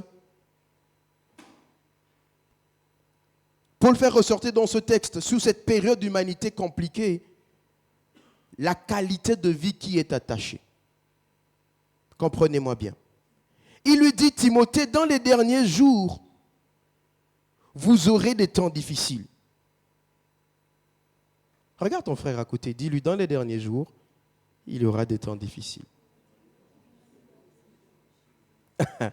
Et c'est une bonne nouvelle. J'ai pris ici 4 définitions dans le Larousse du mot difficile. Le mot difficile ici veut dire, quand l'apôtre Paul est en train de parler à Timothée et qu'il dit, dans les derniers jours, il y aura des temps difficiles, qu'est-ce qu'il est en train de dire? Ici, le mot difficile, c'est ce qui n'est pas facile à réaliser, qui exige des efforts importants, ce qui est ardu, malaisé. Deuxième chose concernant le mot difficile, c'est ce qui constitue une épreuve pénible, dure. Le mot difficile ici veut dire qui place quelqu'un dans une situation embarrassante. Et quatrièmement, le mot vérité veut dire ce qu'on a la peine à satisfaire, à supporter. Des temps où il y aura des grands problèmes. Les temps difficiles ici se définissent de cette manière. C'est un temps où il y aura des risques. C'est un temps où il y aura des risques. C'est une période qui sera remplie de dangers. Vous voyez aujourd'hui, certains se disent, nous ne nous sentons pas en sécurité. Dans les temps difficiles, les gens se sentiront encore plus dans l'insécurité. Les temps difficiles ici, c'est des temps de troubles, des temps de risques, des temps de grande agitation. Les temps difficiles ici, c'est une période où il y aura des inquiétudes comme pas possible. Où il y aura de la confusion et de la perturbation dans tous les espaces. Amen, amen. Mais qu'est-ce que Paul est encore en train de dire ici quand il parle de temps difficiles? Est-ce que Paul ici est en train de parler à monsieur tout le monde quand il parle de temps difficiles? Est-ce que Paul parle, je vous demande, est-ce que Paul parle à monsieur tout le monde quand il dit à Timothée qu'il y aura des temps difficiles? Moi, je crois que non. Paul ici, quand il est en train de parler à Timothée, il faut savoir une chose, c'est que les Écritures, elle est d'abord écrite pour les croyants. Elle est d'abord écrite pour les chrétiens. Quand il parle ici qu'il y aura des temps difficiles, il veut dire qu'il y aura des temps difficiles pour les personnes qui craignent Dieu. Pour les personnes qui refuseront de se corrompre au système de ce monde. Il y aura des temps difficiles pour les personnes qui accepteront de vivre différemment que le mouvement, que la pensée de ce siècle. Le temps difficile, en réalité, ce ne sera pas pour monsieur tout le monde. Parce que pour monsieur tout le monde, quand tu demandes à monsieur tout le monde, il te dira qu'aujourd'hui, il y a le progrès partout. La technologie atteint un niveau qu'on n'a jamais vu. L'économie, la société, tout ce que vous voulez, il regardera avec ces yeux-là. Mais pour vous et moi qui craignons Dieu, lorsque nous regardons ça, nous savons que les temps difficiles arrivent et ce sera certainement pour nous. Alors je suis désolé de venir encore te dire ceci est une bonne nouvelle. C'est une bonne nouvelle. Amen. Cette parole, elle est donc pour les hommes et les femmes qui craignent Dieu. Elle est pour les hommes et les femmes qui s'attachent à l'enseignement de la Bible. Elle n'est pas pour n'importe qui. Quand Paul dit qu'il y aura des temps difficiles, ce n'est pas pour monsieur et madame tout le monde, non. Car monsieur et madame tout le monde ne regarde pas comme nous on regarde aujourd'hui. Et nous ne regardons pas la vie avec le regard de la parole de Dieu qui nous dit chaque signe annonce que le Seigneur va bientôt revenir. Monsieur et madame, tout le monde voit le progrès, mais nous voyons ce progrès-là, à un moment donné, va atteindre son apogée et ensuite viendra la fin. Une autre vérité attachée à ce texte, c'est que Paul montre la raison pour laquelle ces temps seront difficiles. Et c'est principalement dans ce texte que nous avons lu. Ces temps seront difficiles à cause, non pas du temps, parce que le temps n'a pas de problème, mais le temps sera difficile à cause de la qualité de vie des gens dans ce temps. Est-ce que vous me suivez? Le temps sera difficile non pas à cause du temps. Le temps, il s'écoule. Il n'a pas de problème avec toi ni avec moi. Mais les temps seront difficiles à cause de la qualité de vie des gens pendant ce temps. Dans cette période-là, comment les gens vivront? Et c'est ce qu'il va nous dire. Amen, amen. Dans Proverbes chapitre 29, verset 16, la Bible dira, « Quand les méchants se multiplient, le péché s'accroît. » Proverbes chapitre 28, verset 28, « Quand les méchants s'élèvent, chacun se cache. » En réalité, le temps ne sera pas difficile à cause du temps, mais le temps sera difficile à cause de la qualité, le modèle de vie des gens de ce temps. Amen, amen. Et quelle est la qualité de vie des gens de ce temps? Et c'est ce qu'il va dire finalement. Enfin, je reviens sur mon texte. Vous m'avez suivi jusque-là? Enfin, je reviens sur mon texte. Et il dira ceci, dans les derniers jours, les gens seront égoïstes. Ce qui rendra le temps difficile, c'est parce que les gens vivront de manière égoïste. Les gens vivront de manière égoïste. L'égoïsme qui est à la fois individuel, mais aussi collectif. Dans lequel cet égoïsme, c'est là où vous pouvez voir des gens qui sont prêts à polluer leur endroit. Et puis ensuite, ils prennent les déchets qui sont dans cet endroit-là et ils le jettent à un autre, en oubliant que dans l'autre endroit, ils vont le mettre du coin du monde, il y a des enfants. L'égoïsme va consister en ce que on se met bien de notre côté et puis les autres, ce n'est pas notre problème. Et dans les derniers, ce qui va rendre les temps difficiles, c'est cette qualité-là, ou du moins ce défaut, l'égoïsme. C'est l'égoïsme qui fait que des nations exploitent d'autres nations. Aujourd'hui, lorsque vous entendrez, et je suis d'accord avec ça, quand vous entendrez parler de guerre, et généralement dans des pays pauvres, sachez que derrière, s'il y a la guerre dans ce pays pauvre, c'est parce qu'il y a un intérêt des grandes puissances. Et l'égoïsme fera qu'ils s'en fichent. Qu'il y ait des guerres ou pas, qu'il y ait des enfants qui meurent ou pas. Parce que derrière ces grandes puissances, ces grandes entreprises qui seront là, c'est juste leur intérêt qui compte. J'ai souvenir de mon pays parce que c'est ce que je sais.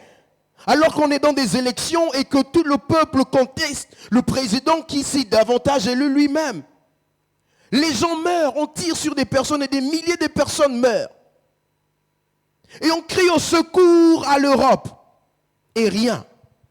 Parce qu'en réalité, c'est les intérêts qui comptent. Tant que la personne qui est là sert leurs intérêts, c'est tout ce qui les intéresse. C'est de l'égoïsme. Et l'égoïsme, ce sera cette pensée-là, ce défaut-là qui va être parmi les nations. Les gens seront de plus en plus égoïstes. Alléluia.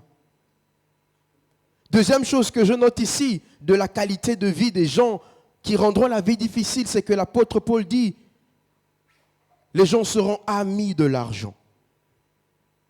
Amis de l'argent. Ce qui rendra les temps difficiles, c'est parce que les gens seront amis de l'argent. Qu'est-ce qu'on n'est pas prêt à faire pour de l'argent? Qu'est-ce que l'homme n'est pas prêt à faire pour de l'argent? Calomnier son prochain, injurier son prochain, tuer son prochain, prendre la place de l'autre. Qu'est-ce que l'homme n'est pas prêt à faire pour avoir de l'argent? Et vous savez combien aujourd'hui, on a mis l'argent au centre de toute la vie. Aujourd'hui, le monde, c'est pour ça certains disent, le monde sans argent ne peut pas avancer. On a fait de l'argent comme un dieu, de sorte que les gens sont tous les jours à la poursuite de l'argent. Et quitte à écraser leur prochain, quitte à faire en sorte que leur prochain n'ait pas cet argent, tant qu'eux, ils l'ont, c'est suffisant. Regardez comment les gens aiment tellement l'argent qu'ils se dépravent, qu'ils se mettent sur les réseaux sociaux et font des choses qui sont obscènes. Regardez, l'amour de l'argent, ça amène des gens à être, mais tu regardes, tu dis, mais c'est stupide, mais c'est bête ce qu'il fait. Mais pour l'amour de l'argent, ils sont prêts à le faire. Il y a dans des pays, pour l'amour de l'argent, il y a des hommes qui font du trafic humain. Ils vendent des enfants pour l'amour de l'argent. C'est ces caractéristiques-là qui rendront les temps de la fin difficiles. Parce que quand vous et moi, nous viendrons et que nous dirons, nous, ce n'est pas l'argent qui compte, mais c'est de te partager notre foi. On te prendra pour un fou, on me prendra pour un fou. Amen, amen. Autre chose encore que l'apôtre Paul dit qui est une caractéristique des temps difficiles, c'est que les gens seront enflés d'orgueil. Que des personnes orgueilleuses.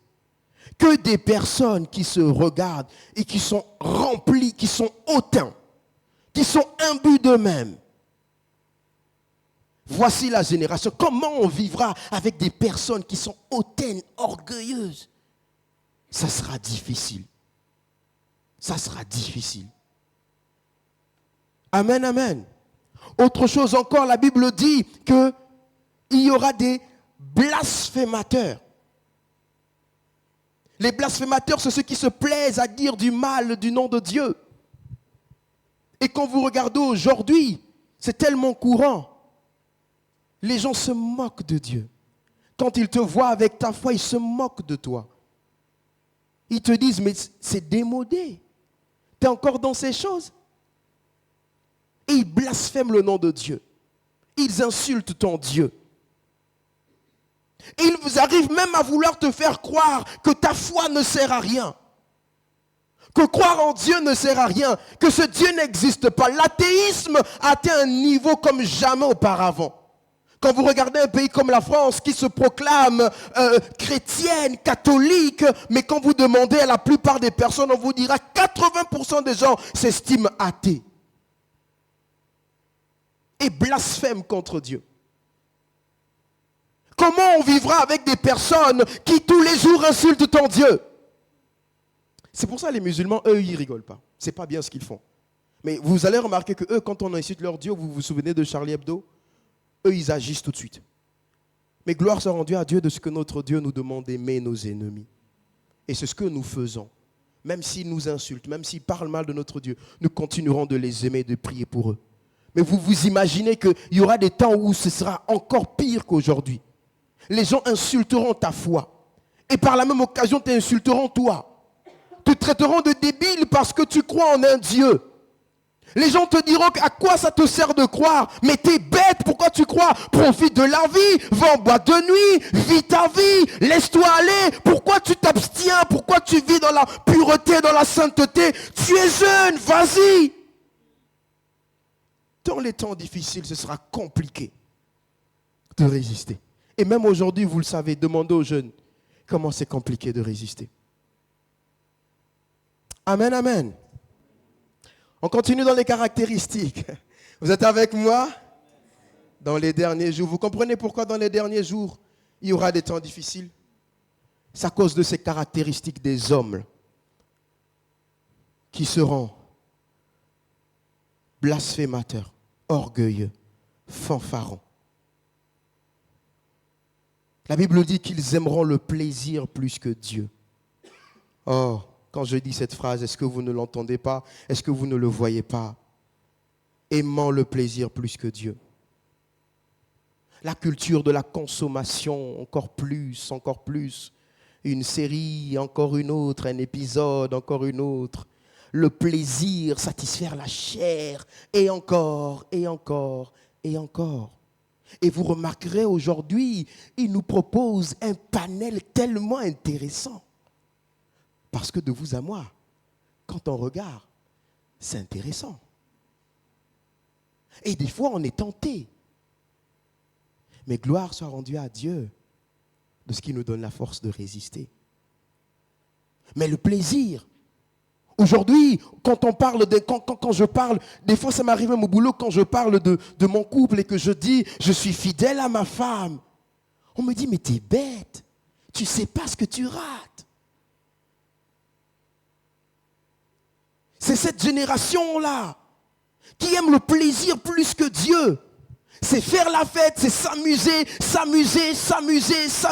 vivre une vie de dépravé, encore et encore, avoir des lobbies les plus extrêmes du monde, sous prétexte de liberté, on se laisse aller à la chair et à toutes ces passions. C'est ça qui rendra les temps difficiles. Et sans les citer aujourd'hui, ils viendront encore davantage avec leur système de pensée nous imposer à accepter cela. Accepter qu'ils peuvent l'être les uns avec les autres. Sans citer de nom, vous m'avez compris. Et lorsque vous et moi, nous allons arriver et que nous allons nous y opposer, on nous dira, vous êtes fous. Alléluia. C'est pourquoi il y aura des temps difficiles. Parce qu'à ce moment-là, mon frère, ma soeur, il faudra que toi et moi, on s'accroche au Seigneur. Qu'on s'accroche à Dieu. La Bible dit, ceux qui persévéreront jusqu'au bout seront. Ceux qui persévéreront jusqu'au bout seront sauvés. Alors, quand toutes ces choses-là, lisons ensemble encore une dernière fois. J'aimerais qu'on lise. Est-ce que tu peux nous remettre 2 Timothée? Est-ce que tu peux nous remettre 2 Timothée, s'il te plaît? 2 Timothée, le chapitre 3. Sachez que dans les derniers jours, il y aura des temps difficiles. Car les hommes seront égoïstes, amis de l'argent, fanfarons, hautains, blasphémateurs, des rebelles à leurs parents. Oh Dieu de mon salut. Des enfants rebelles à leurs parents, où de plus en plus l'autorité parentale est bafouée. Où aujourd'hui, pour une pensée de « je suis libre », on ne respecte plus l'autorité. On ne respecte plus les parents. Quand ton père, ta mère, ton grand frère, ta grande sœur te demandent de faire quelque chose, tu te mets là et tu dis non. Tu boudes.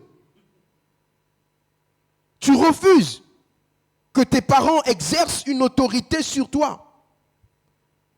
C'est de ça dont il s'agit qui rendra les temps difficiles. Vous imaginez des parents qui vivent avec des enfants qui ne les obéissent pas, qui ne les respectent pas, qui les injurient constamment, alors que ces parents se démerdent tous les jours à les loger, les nourrir, les vêtir, s'occuper d'eux. Mais ingrats comme ils sont, ils ne pensent pas du tout à cela et ils continuent d'être pas corrects devant leurs parents.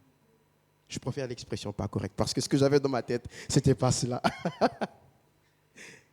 Rebelles à leurs parents. Enfants, honorez vos parents. Honorez-les. Tu honoreras ton père et ta mère. Et c'est l'un des premiers versets ou des premières lois attachées à une bénédiction. C'est parce que tu vas honorer ton père et ta mère que tu auras une longue vie. Oh, ça veut même dire que des fois ta vie, et quand on parle de ta vie, elle peut être à la fois physique, mais aussi spirituelle. Elle sera longue ou pas, selon que tu honores tes parents. Des personnes rebelles à leurs parents, rebelles à l'autorité. Il y a un pasteur qui a dit cette chose un jour, et il disait cela, je vais terminer par ça, et je vais demander aux chantres musiciens de s'approcher. Il disait, dans différents pays, vous savez, dans différents continents, dans différents pays, il y a différents systèmes il y a différents esprits qui agissent. Et chaque esprit, finalement, va être à la tête de ces états-là, de ces continents-là. En parlant, par exemple, de l'Afrique, il dira ceci, il dira, vous aurez beau tuer les dictateurs comme vous voulez. Si derrière, vous ne tuez pas l'esprit derrière le dictateur, cela ne servira à rien. C'est l'esprit derrière le dictateur qui fait que, vous voyez, c'est pour ceux, je vous le souhaite d'aller un jour en Afrique, vous allez considérer l'autorité, c'est avec crainte. Crainte et tremblement. Quand vous êtes en face de l'autorité, vous n'arrivez même pas à enchaîner des paroles, à dire des mots. Parce que dans ces pays-là, ce qui a souvent dominé, c'est la domination, c'est de la dictature. C'est si tu ne fais pas, on va te persécuter, on va te tuer toi, tes parents, tes enfants, tout le monde. Et c'est ça qui règne. Et vous voyez que cet esprit règne tellement dans ces pays que même dans le plus bas échelle, c'est-à-dire même simplement un pasteur, remarquez seulement comment les fidèles se comportent avec les pasteurs dans les églises. C'est à la limite, s'ils n'ont pas envie de se mettre par terre et de dire « Papa pasteur ». Et vous savez, moi-même, j'étais victime de ça parce que quand je suis arrivé dans l'église de Rocher, il y a 6-7 ans, et quand je voyais mon pasteur Denis, je voulais faire ça « Papa pasteur, maman pasteur Sneshka ». Parce que c'est dans cet esprit-là qu'on a grandi. Et il disait, vous aurez beau tuer les dictateurs. Si vous ne tuez pas l'esprit derrière les dictateurs, celui qui viendra fera la même chose. Et vous avez en France, c'est plutôt le contraire. C'est un esprit rebelle à l'autorité. Un esprit qui n'aime pas l'autorité. Quand on parle d'autorité, un Français, non, il n'aime pas ce mot. Ça le dérange, ça le bouscule en lui-même. Que ce soit les parents, que ce soit les enfants. Quand on parle d'autorité, il n'aime pas. Mais ça, c'est dû aussi à un esprit. Parce qu'en France, ils ont coupé la tête du roi. Oui. Ils ont coupé la tête du roi. Ils se sont rebellés. Et cet esprit de rébellion vers l'autorité a continué des années après des années. Et aller jusqu'à dans le plus petit ménage. Et vous voyez un enfant rebelle à ses parents. Un parent rebelle à son patron. Un patron rebelle à son dirigeant. Un dirigeant rebelle à son autorité de l'état civil, à son maire ou à son prophète. Un prophète rebelle à son ministre. Un ministre rebelle à son président. La chaîne, elle est faite. Et dans les derniers temps, ce sera cela. Les gens seront davantage rebelles. Ils n'aimeront pas l'autorité. Ils seront ingrats. Vous aurez beau leur faire du bien, ils ne le reconnaîtront jamais. Dans les derniers temps, dire merci sera tellement compliqué. Les gens seront irréligieux, et c'est tellement le cas aujourd'hui. Insensibles, déloyaux, calomniateurs, intempérants. Les gens seront cruels. Comment vivra-t-on dans une société remplie de personnes cruelles?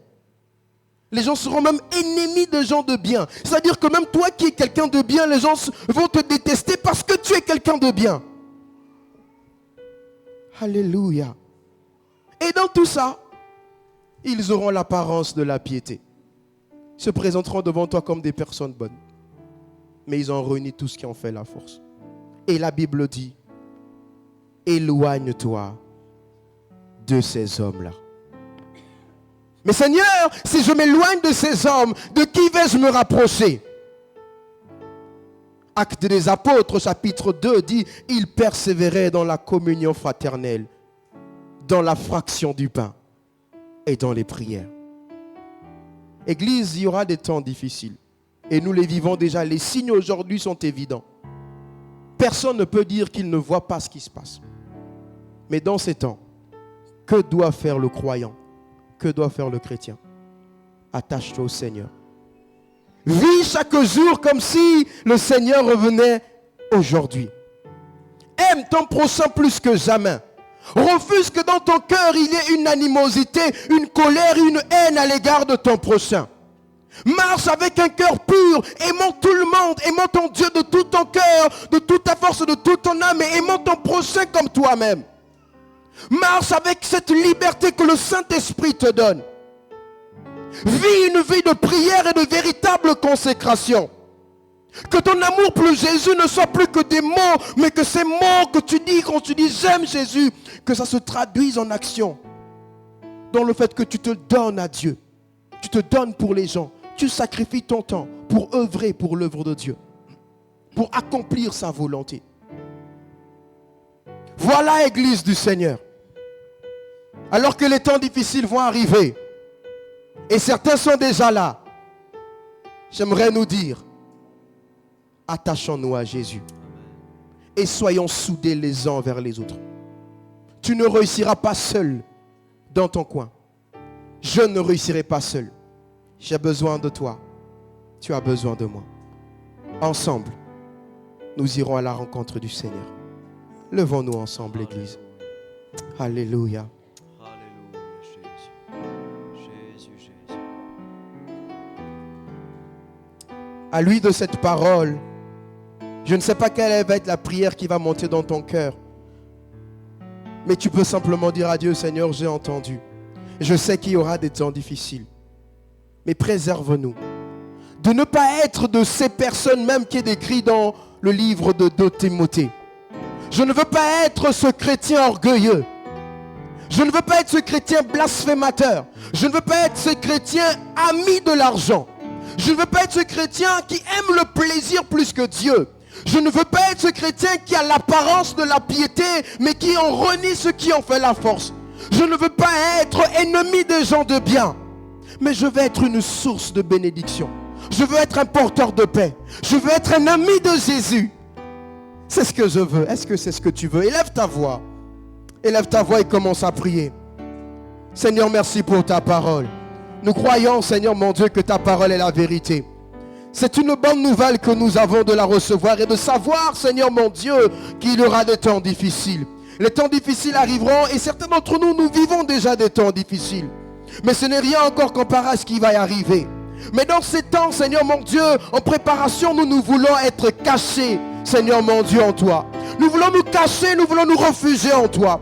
Nous voulons, Seigneur mon Dieu, être de ceux qui restent là comme Marie, comme Marthe, Seigneur. Marthe et Marie, la Bible dit qu'elle était là et qu'elle est au pied du Maître. Elle écoutait les enseignements de Jésus. Elle prenait plaisir à être auprès du Maître, à communier avec lui. Que cela soit notre prière.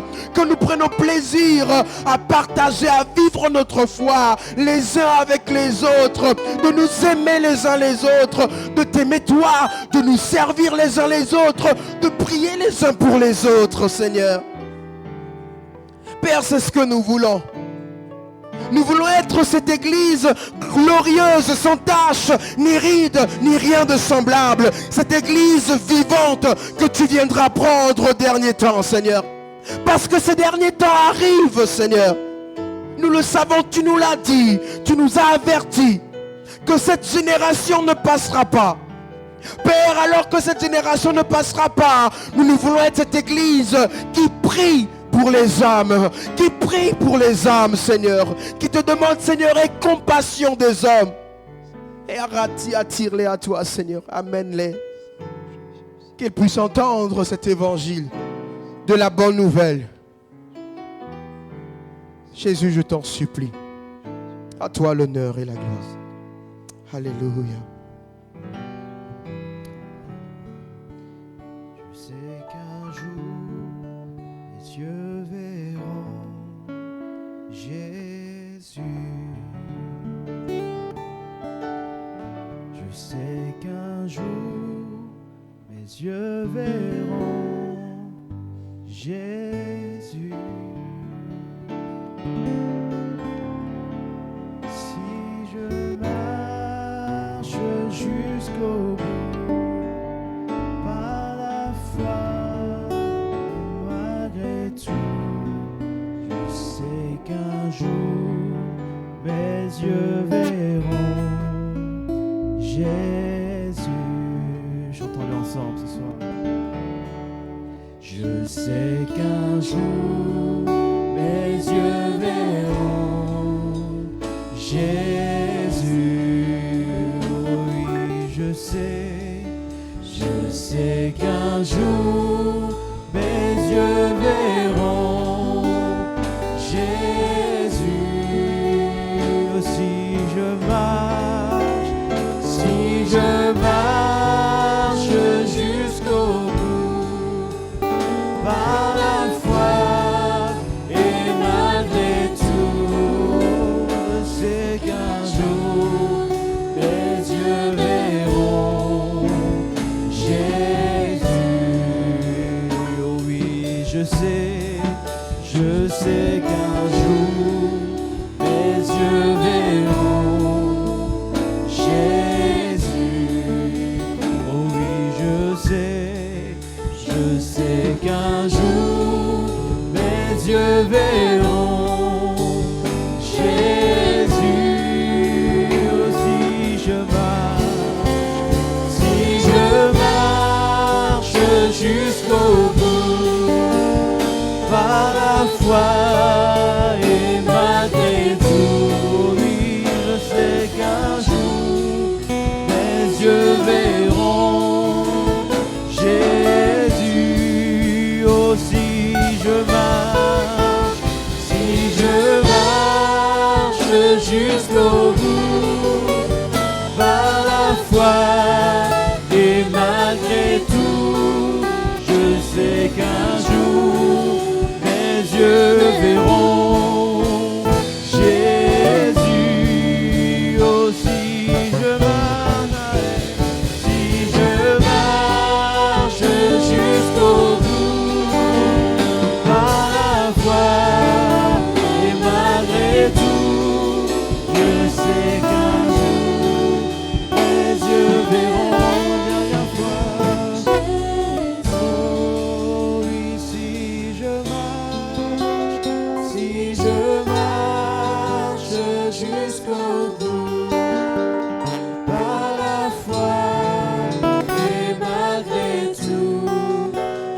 sais qu'un jour tes yeux verront Jésus. Alléluia. Merci Seigneur pour ta parole, Seigneur, qui nous sensibilise, qui nous rappelle, Seigneur, qu'un jour nous te verrons. Et Seigneur, on ne veut pas, mon Dieu, on ne veut pas s'inquiéter au sujet des signes, au sujet des guerres, Seigneur, qui peuvent mettre en nous de l'anxiété, mais on veut vraiment avoir cette joie qui vient du fait qu'un jour on te verra, Seigneur, on te reverra bientôt. Ma prière, c'est que, Seigneur, ton Église, que nous soyons prêts à ton retour. On veut, Seigneur, persévérer par la foi et malgré les choses, Seigneur, que l'on verra, malgré les obstacles, malgré, mon Dieu, les persécutions. Donne-nous la force, le courage, la persévérance de marcher, Seigneur, selon ta parole, selon ce que tu veux que l'on fasse au quotidien. Je te bénis pour une église qui regarde à toi, qui s'appuie sur toi, qui espère en toi, Seigneur. Garde-nous, garde nos cœurs et nos pensées, non pas dans le système de ce monde, Seigneur, mais en toi, Jésus. Seigneur, nous voulons te remettre nos vies, vraiment te remettre nos familles, te remettre nos proches, notre entourage, Seigneur Jésus. Aide-nous à être cette lumière qui va briller autour afin de montrer la voie à suivre. Aide-nous à être ce sel qui va donner du goût à une société qui n'a, mon Dieu, qui perd tout sens, Seigneur Jésus, qui perd le goût des choses, Seigneur, pures. Et je te prie, aide-nous à avoir cet impact autour de nous afin que, mon Dieu, il y ait des âmes qui se tournent vers toi. Merci encore pour ta parole, pour ton serviteur que je te prie encore de bénir, son épouse, sa famille.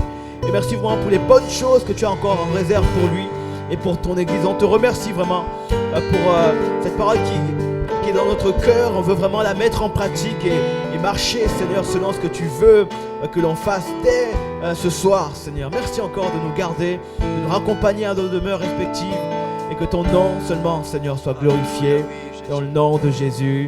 Amen. Amen. Que Dieu, Église, vous bénisse abondamment. Partez dans la paix et prenez le temps de saluer votre voisin, un frère et une sœur.